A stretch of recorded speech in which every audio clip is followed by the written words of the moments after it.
even with a shortened schedule, frigid temperatures not stopping skaters at Clinton Square. News Channel 9's Eddie McAlpine takes on the cold for this year's Pond Hockey Classic.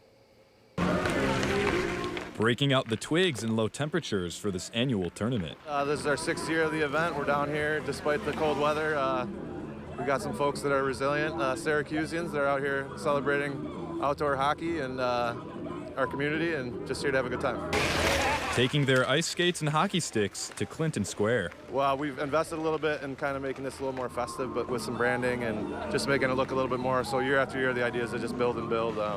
But as far as the foundation, it's the same. It's just a bunch of guys playing competitive hockey and the community coming out and supporting us and having a good time. And the tournament was going to happen, even with temperatures in the single digits. There was some pushback amongst others about canceling today because of the cold, but we felt really strongly we wanted to move forward. The big takeaway this year is the freezing conditions, with it being just 2 degrees here in Syracuse right now. Despite the cold, nothing's stopping these guys from playing some puck.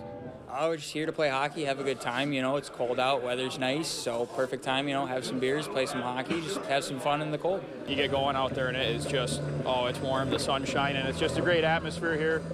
I'm loving it. I just love the fact that people are out here in negative whatever weather, having a good time, supporting each other, and just bringing the community together. I'm really proud of that. After all, there are ways to stay warm out on the ice. Layers, honestly, layers and a lot of movement. Just got to stay moving, man. The heat's in the stick. You just got to know how to use it. Scoring hat tricks with hand warmers and winning face-offs with hats on. In Clinton Square, Eddie McAlpine, News Channel 9. Download the WSYR Plus app on your TV to stream News Channel 9 for free. Just go to your smart TV, search WSYR Plus in the App Store, and download to start streaming today.